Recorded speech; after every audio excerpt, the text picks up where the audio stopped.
adventurers, if you are part of the UK LARP community, you may have heard the name of a new LARP kind of buzzing around here and there. So, there is a new LARP which is really exciting. It's called Menhir's Fate. Menhir's Fate. I have heard this here, there, everywhere, and it feels like a little whisper on the wind about a brand new LARP, which has literally everybody buzzing about exactly what to expect from it. So far, the general impressions of the game, this will make a little bit more sense if you are already part of the UK LARP community, but Menhir's Fate seems to be another choose your own adventure and find your own game kind of vibe, especially like Empire. So I would say that there's two ways that LARP is played usually. There is one which is where you find the game, and the other where the game finds you. Menhir's Fate seems to be very cool because along the lines of Empire, it seems to be one where you go out and find your own game rather than the game coming straightly to you. What's cool about this is that it means that the history of the game is completely built by the players and the choices of the players. Often these will end up with entire new institutions being formed. Also, slight disclaimer here, this is all just speculation from my side and from what I've heard other players say. Again, the first event hasn't even taken place yet, so I could be entirely wrong. What makes me think this is that there seems to be a huge site that it's going to be played on and apparently no cap to player tickets, but again, tickets haven't even been released, so who knows? The general setting of Menhir's Fate takes place in a world called Elandra. For generations, Elandra was a peaceful kingdom, but everything changed when the corruption attacked. Essentially, there are three different kingdoms in Elandra. There is the Crown Lands, the Commonwealth, and the Sanctuaries. These guys were very happy for a very long time. Because of their alliance, progress, and achievements, all three were like absolutely blessed by the gods. They had abundance, they had happiness, everything was really great. Until it wasn't. Nobody quite knows yet where it popped up from, but after a long period of happiness, there came the corruption, and it did exactly as the name suggests. It corrupted. Suddenly nobles and people who were your neighbour, your teacher, your parents, your friends became corrupted. It forced them to act violently, to be greedy, and just completely take over their mind. And it wasn't just the people that were affected by the corruption. Suddenly crops would grow teeth and thorns and fangs and completely wither away. The Kingdom of Elandra was now against this unimaginable threat. Over a 50-year period, the kingdoms and all of the nations in them were stuck in this huge war with this absolutely unknown evil. There seems to be very little information known about the corruption as of yet.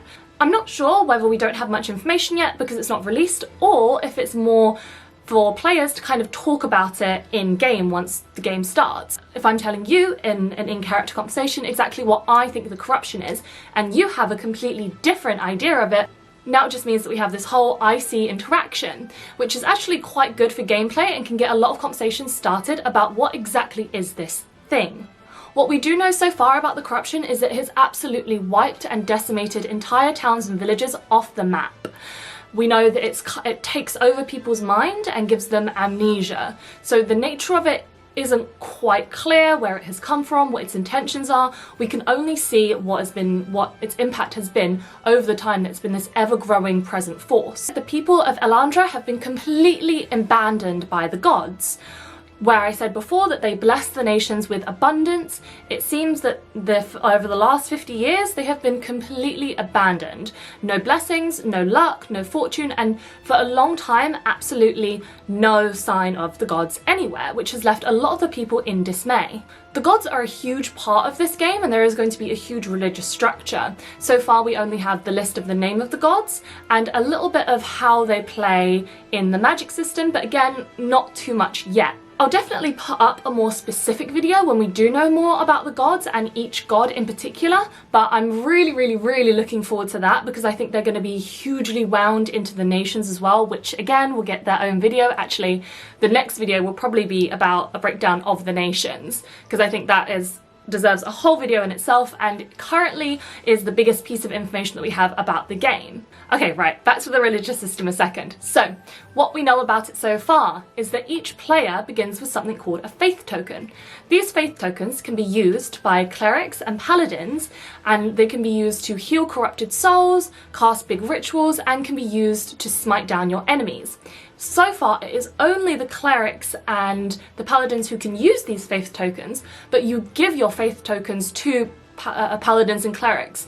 I imagine through their roleplay abilities of, you know, this is what I intend to do with your faith tokens, this is what I have planned for them, and they seem to work like another resource in the game. Since there isn't a class list release, it's very clear that the gods and the religious system are going to be a huge part of this game, and some of the friends that are already whispering about what they're going to do. I know somebody who's going to create a whole paladin order, somebody else that I know wants to be kind of like a warrior god, maybe like more like a cleric who does like oaths to one of the gods and then fights in their name. So I also know this isn't about the religious system, that another friend of mine is also doing kind of like an emergency services. So I think because the game is so new, there's still so much which can be done which is player-based, and from the sounds of it, it's looking like they're going to be the ones who wish to form the in-player militia and the hospitals and kind of have like the fire brigades and the rescue services, which is such a fun idea and is a really great kind of rope to get people into the game if they're a little bit like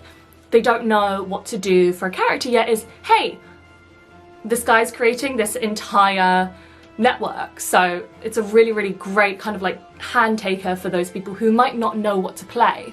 Or even if this is your first LARP and you don't know how to LARP yet, you can kind of come into this system and follow the lead of others. The Kingdom of Elandra is an absolute shadow of its former glory, but the game takes place now that the gods look like they're beginning to return and offer the people of Elandra a haven, or rather the haven. The haven is where this game is actually set.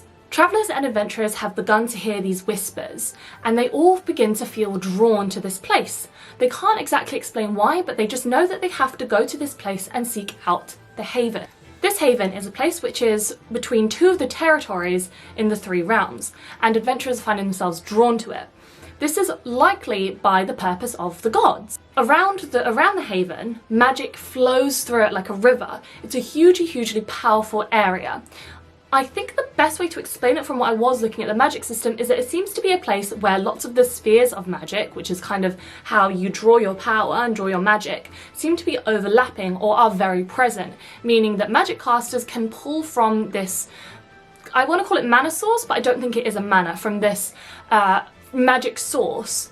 In the middle of the haven is this huge menhir. Now, if you don't know what a menhir is, it kind of looks a bit like this. So just for like imaging purposes, because honestly, I didn't know what a menhir was, but I do now. So this giant thing in the middle of the haven, offering magic to kind of flow through. A bunch of artifacts have been found here and powerful magical items, which makes people believe, holy crap, the gods are coming back. We've been given this place. We can finally bring peace back to the realm and defeat the corruption after 50 years of battling so hard. The game begins as more and more adventurers and travellers are being called to the haven, and this is exactly where we are now. So from an out-of-character perspective, the field which we're playing in is going to be a haven or part of the haven. It's just an encampment. So all of the nations are being drawn to this place, this encampment, and from here it seems to be an easier spot to be able to battle the forces of the corruption. This is the interesting part. I don't know, because we haven't had a first game yet, whether or not the corrupted souls and corrupted spirits can pass through the barriers of the haven. It would be really interesting. So one of the best games I've ever played was one where we were in an encampment and there was danger which would come through the encampment that we had to face. This would mean that there would be a guard, a watch, and everything to scream at the players, guys, fighters, everybody come through right now, there's an attack, there's an invasion. I think it would be a really great way to keep everybody on their toes. This is hyper-specific to Empire players. I'm really sorry if this excludes anybody, but constantly during Empire games, I'm like, what if the Druze just came through the gate? What if they just came through the gate? What if they just reversed the magic, came through the gate, and started to flood and attack Anvil? I think that would be so funny and so great. So I'm really hoping that the Haven actually is safe, it is a safer place, but can still be invaded, because I think like invasions in LARP are so scary and so fun, and I love the idea of them. The basics of the setting of the Haven just seems to be a place where a bunch of adventurers and travellers are being called to, and it seems to be a safer spot which the gods are kind of looking after and protecting. I've kind of been saying it through the video, but we don't have so much specifics about the mechanics of the gameplay yet. We have a little bit about the magic system, which I'll go into in just a minute, but we're still waiting on a lot of bits like specific skills, spells, ceremonies, cantrips. We're still waiting for the specifics of those. At this point, we also don't have direct character creation things, so we don't have the character creation modes or anything like that. I imagine it probably will just be, this is your character, this is your nation, pick what they are going to be here. But in terms of like classes, we don't know what classes are up for offers yet, other than Paladin and Cleric, which has come with the introduction of the religious systems. We also have some information about different guilds that you can join, and I think that one's going to get its own video, or actually I might just wait until the first game is played to tell you how these guilds have worked in real time.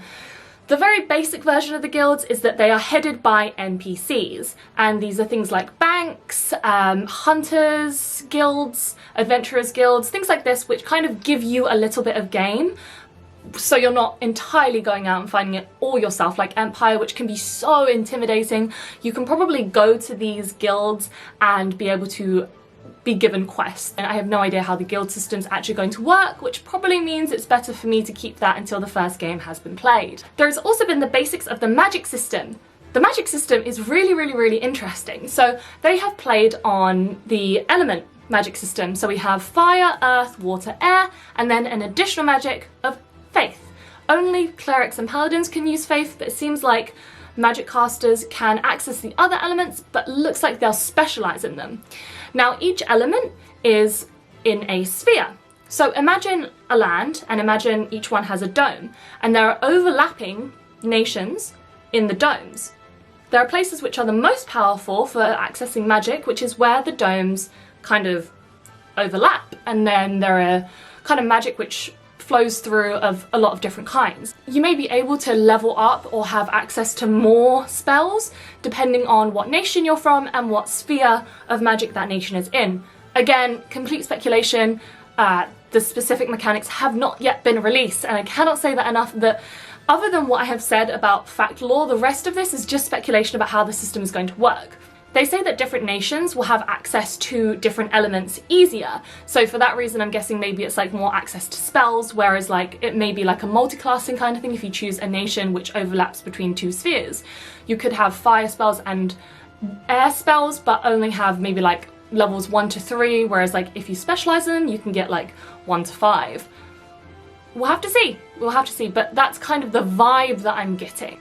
Again, I think that this will be a much better thing to do when we have all of the information about the spell specifics. One thing that we do know for sure, because I feel like I've done a lot of speculation in this section and not enough facts of what we know, these are the dates! Yes, so put them in your calendar for Menhir's fate. Yes, so very exciting. I'm going to try and go to as many of these as possible, especially because I am really excited about Menhir's fate. It feels like I haven't been excited for a LARP which isn't Empire for a very long time, but I have such high hopes of this basically being as big as Empire. And it's a really good chance, if you are not a LARPer, to get involved with LARP. Because the game is so new, there are going to be so many opportunities. One of the criticisms that I often hear about Empire is that the old players are the ones who control everything. And of course, that actually makes the most amount of sense. They're the ones that have put in the work, who have had the conversations. So I'm personally not against that, but I would say if this is something which does annoy you about Empire, kind of is an unavoidable part of LARP in my opinion. However, if you would like to be one of those people, this is your chance to get involved with the first few games of Menhir's Fate and be part of forming militias, forming player bases, being part of the player base guilds, becoming a real front runner in nations. Again, the political system isn't clear, but perhaps there will be things like councils and seats and boards which you can get involved with quite quickly as you play the game from the beginning. They also have some amazing creators working behind this, which is giving me a huge amount of faith in the game. The standout names to me are Ross Hornby, who has worked on High Rollers, the D&D podcast, which is hugely successful, and also Johnny Fisher, who is one of the game makers in LARP, which is another massively successful system in the UK. And I think that having Johnny Fisher on board on the creative team is going to make it so that it has the accessibility of stories that LARP offers, while also giving the player-led based system as Empire has. And I'm sure everybody on the creative team is absolutely amazing, but just for me personally, looking at that page, those were the names I was like, oh shit, this is bringing me a lot of excitement, having such amazing minds like those two behind this system. I think that that is offering me a lot of comfort when we don't know much about the game yet. Like, it's gonna be amazing though. Like, I just have a feeling like there's whispers here and whispers there, and wherever there's whispers, there's hope. Wherever there's hope, there's expectation, and I really do think that this is a system which is going to deliver. If this video does well and people are interested in learning more about Menhir's fate specifically, the next video I'll do is an in-depth one about the nations, although I may wait until there is more of a kit guide for that, but then that could probably also be an entire video in itself.